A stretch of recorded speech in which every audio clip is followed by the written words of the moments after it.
McCarthy's presence in the upper management of the House caucus has never been a profile in courage. Outgoing Congresswoman Liz Cheney, who was his former ally and friend, only to be abandoned in his quest for power, warned the public months ago. He's been completely unfaithful to the Constitution and demonstrated a total lack of understanding of the significance and the importance of the role of Speaker. So I don't believe he should be Speaker of the House. And while House Republicans are in disarray, Senate Republicans, well, they're positively fighting. Florida Senator Rick Scott, who was in charge of helping Republican candidates get elected but failed, announced that he will challenge Mitch McConnell for minority leader. McConnell welcomed the challenge, but then reminded reporters why Republicans failed. We underperformed among independents and moderates because their impression of many of the people in our party in leadership roles is that they're involved in chaos, negativity, excessive attacks, and it frightened independent and moderate Republican voters.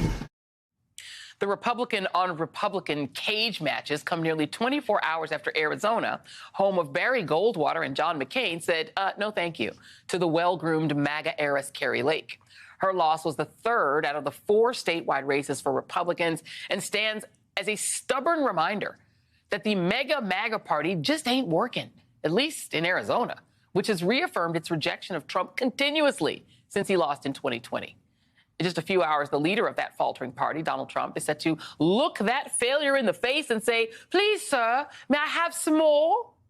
Trump is expected to announce his third run for president from Mar-a-Lago, where he stashed all those classified documents. Earlier today, he was greeted by this banner. Look at that, which reads, "You lost again, Donald DeSantis 2024.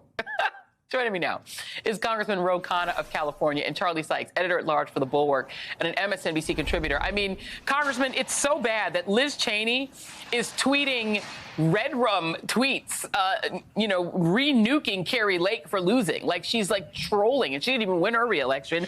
That is how confident she feels that the MAGA movement is battered. What is this speakership going to look like? Is there a possibility that there could be a deal cut, to your knowledge, between Democrats who will have a lot of seats? They will be very close to 218 themselves. They'll have 217. We don't know what they're going to have. Is there a possibility that Democrats would cut a deal with some Republicans to elect someone else Speaker instead of Kevin McCarthy? I think everything is on the table. You know, I'm part of a group meeting with Republicans right now to see if we can actually return power to rank and file members. They don't want a strong speaker if it's a Republican. So I think everything is in flux. And you know, the great thing, Joy, is that more people are talking about whether Kevin McCarthy is going to be speaker or what's happening in the Senate than what Donald Trump's doing. And I think finally he's lost the attention of people. Well, maybe not of the base.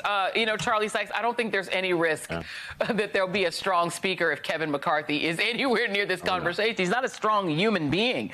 This is, let me just play a little soundbite. Just for those of you who've forgotten who Kevin is, and here he is. I've had it with this guy. What he did is unacceptable. Nobody can defend that, and nobody should defend it. The president bears responsibility for Wednesday's attack on Congress by mob rioters. He should have immediately denounced the mob when he saw what was unfolding. And then at a fundraiser in 2022, he called Trump a secret weapon of Republicans. This guy doesn't even know where he stands. He has no spine. He's not going to be a strong speaker even he gets the gavel. Charlie, your thoughts?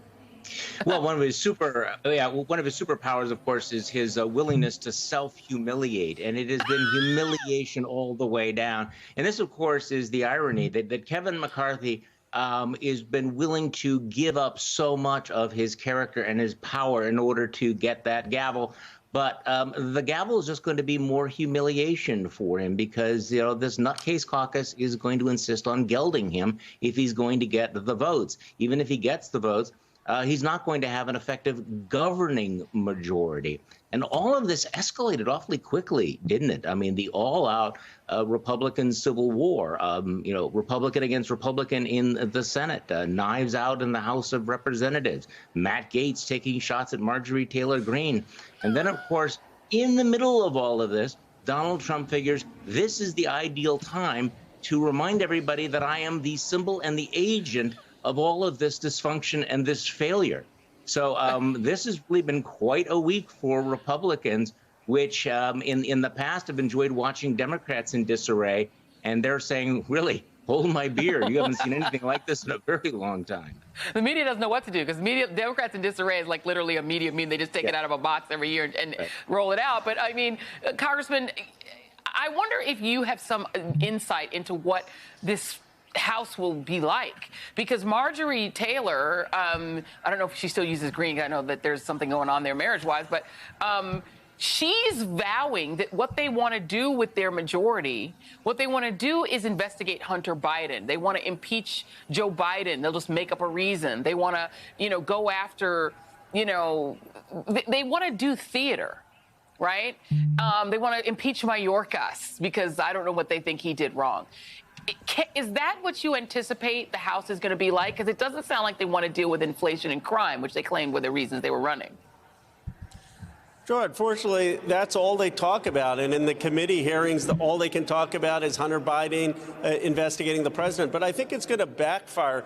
And for all those stories about Democrats in disarray, look, this is a Democratic Congress that passed the infrastructure bill, that brought semiconductor manufacturing back, that passed the largest climate investment, that passed the American Rescue Plan that cut child poverty in half. It's one of the most successful presidential terms in modern history with some of the slimmest majorities. And I think it's actually going to be seen as one of the most unified Congresses. And now when the other side may have a majority, you see they don't even have one plan, let alone the four major things we passed.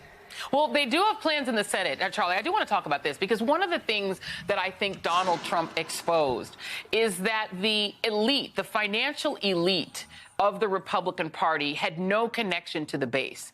The base wanted what Donald Trump was selling, and the financial elite want massive tax cuts for the rich. The financial elite are now back in a big way, saying they're going to fight Mitch McConnell. You have Rick Scott, who wants to challenge McConnell, who was a sycophant to Trump, for leadership. But Rick Scott is not only the guy who was in charge of getting Republicans reelected, but his plan is to take Social Security, Medicare, and Medicaid and put them on 5-year tracks to be dismantled.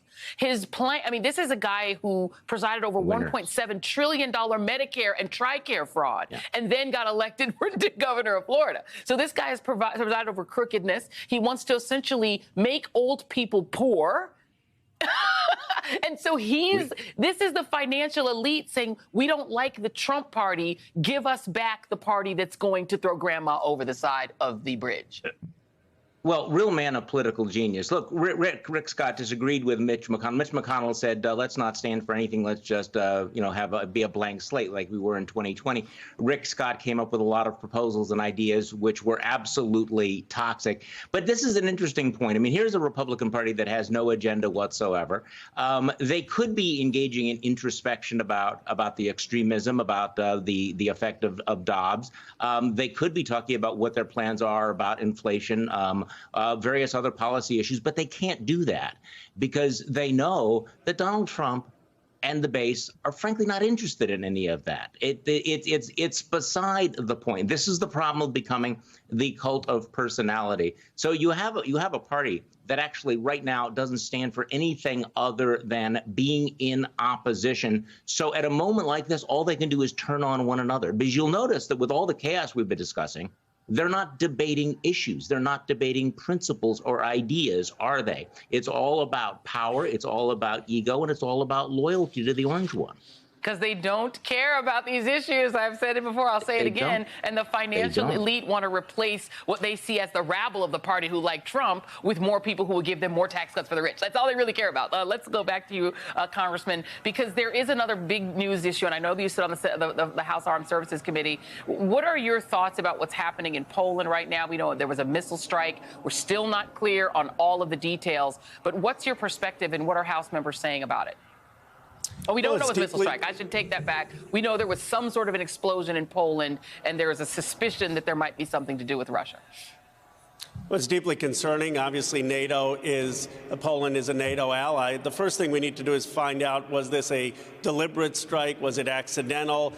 Did it come from the Russians? But I want to just commend President Biden and Secretary Blinken, as well as Jake Sullivan. They have stood firmly with Ukraine, but at the same time, they are in touch with the Russian counterparts to make sure that there is no escalation.